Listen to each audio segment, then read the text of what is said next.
quick note on the Ultimate Fighter finale with Saul Rogers being prohibited from competing in the finals. We do know the matchup is Artem Lobov and Ryan Hall.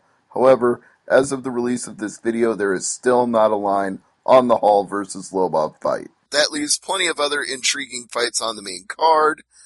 Let's start with Crusher Kawajiri and Jason Knight. Brad, what do you think about this fight? Well, obviously Jason Knight's coming in on short notice, so that's going to be pretty tough for him. And the way his style is, he's a very aggressive submission fighter, but very, very prone to being put on his back. So I expect Tatsuya Kawajiri, who's a great wrestler, to be able to take him down. And you don't see Tatsuya Kawajiri subbed a whole lot, and you see him subbed even less from when he's in top control. So I think he's going to basically be the crusher and be on top of Knight this whole fight, smashing him with ground and pound, get some good guard passes in there, but probably going to go to decision. Yeah, he's only been submitted 3 times, so I would not expect the crusher to be submitted or even knocked out by a short notice opponent. But what do you think, Peter? I have Kawajiri winning this as well. I'm just trying to find out what happened with the original opponent, Betik. He blew out his knee, I believe. Oh. Yeah, that sounds right. I believe that's what I saw as well. Which sucks because he is one of the best prospects in MMA right now, so. Yeah. Not many prospects from Bosnia, but interesting to see. Well, Nebraska via Bosnia. That's right. That's absolutely right. So yeah, kind of a bummer for me as well, but I assume Kawajiri is the huge favorite here. He's actually only minus 220, and I think that has a lot to do with the fact that he's 37 years old now. He's taken some punishment, but I think the line is too low here. I think that Kawajiri deserves more respect. He just put in a good performance against Dennis Seaver, won that fight against another, aging but still top 15 type of guy, and I think that's just a whole lot more than what Jason Knight is. I mean, we were talking earlier about Jim Miller, how he's got that experience edge going in, even though there might be some tread off the tires. I would say that about Kawajiri as well. I think experience plays to his advantage here. The problem with Kawajiri is that fight against Clay Guida, though. That's what people keep going to. Yeah, I don't know. I think I've always had a pretty good read on Kawajiri fights. Like, I bet on Clay Guida when he faced Guida. I bet on Kawajiri against Dennis Seaver. I was on Kawajiri against Sean Soriano, so I've got a pretty good idea of who he fares well against and who he doesn't, and I really think this is the type of guy he fares well against. I would tend to agree. So yeah. From there, let's move on to Ryan LaFleur and Mike Pierce in an important welterweight showdown. I will not hazard a guess on the odds. I'll defer to Brad. The odds in this one are tricky, just because we haven't seen Mike Pierce in forever. So, how do you line a guy that hasn't fought since October of 2013? And he ends up being a little bit of a dog here. He's plus 160. Ryan LaFleur is the minus 185 favorite. And I think that's about right. Ryan LaFleur is kind of like the newer version of Mike Pierce. He's solid wrestler, solid overall grappling, but much more advanced as a striker. And I think that's going to be the key to this fight.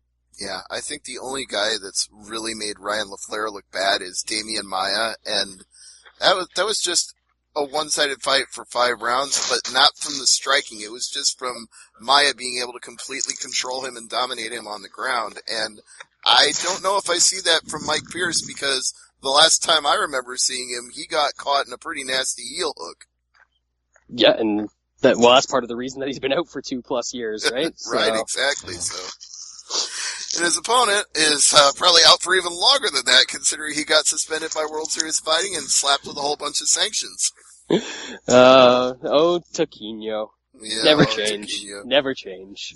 I actually tried to ask him on a press conference call if he had the reputation in Brazil that he has in the United States. He tried to deny it. I'm like, really? Do people in Brazil not think you're this crazy? Because everybody here does.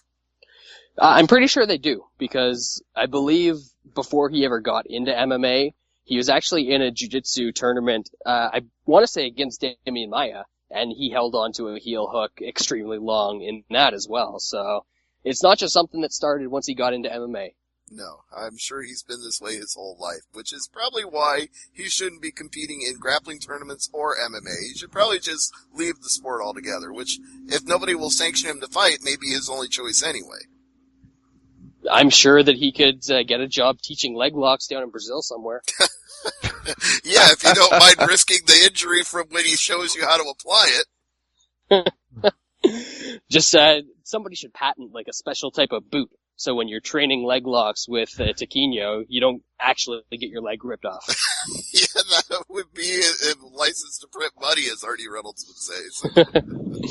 All right, well, we'll move on from that to Joe Lauzon and Evan Dunham. Joe Lauzon's name comes up again, and this time it's because he's got a fight. So what are the odds on this, Brad?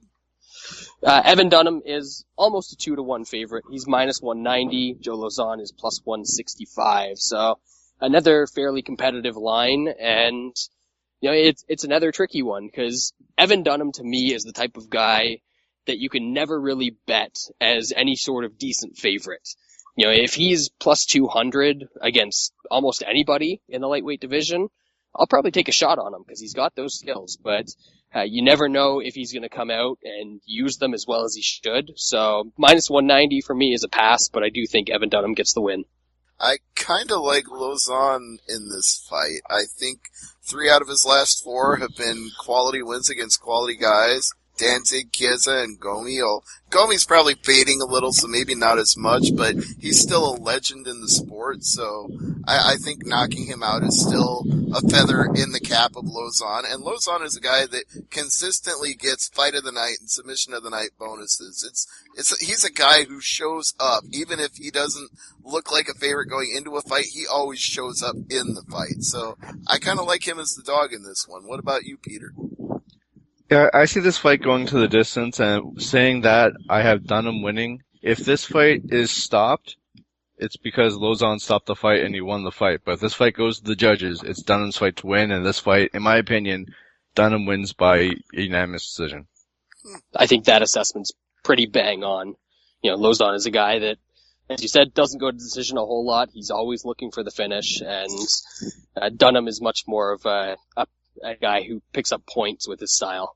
Well, speaking of guys who look for a finish, El Kukui, Tony Ferguson going against Edson Barboza. What are the odds on this, Brad? Well, we do have El Kukui as a bit of a favorite. He's minus 165. Edson Barboza is plus 145. And I actually like El Kukui even more than that in this fight. I think he's going to be able to replicate what Michael Johnson was able to do and what Paul Felder kind of tried to do against Barboza, just pressuring him with a lot of aggressive striking and shutting down the kicking game to Barboza. I agree. I would think it would be a huge fluke to me if El Kukui doesn't pick up the win. What do you say, Peter? I've got Ferguson winning this as well. I'm just not as confident on how he does it, but I'd like to see it stoppage TKO.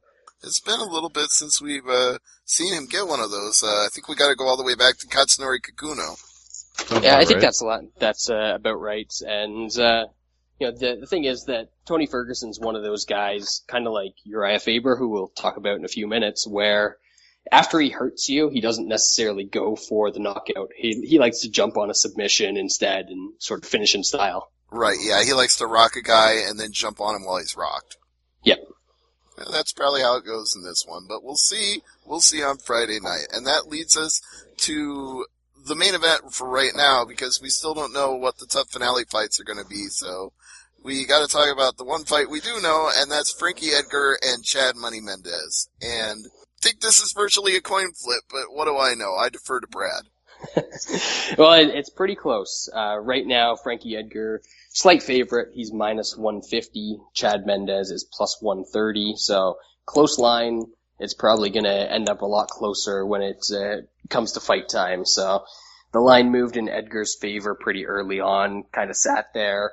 And now that we're in more of the betting range for most people, I think that money's going to come back in on Mendes. And I almost see it as kind of like Peter broke down the Dunham-Lauzon fight.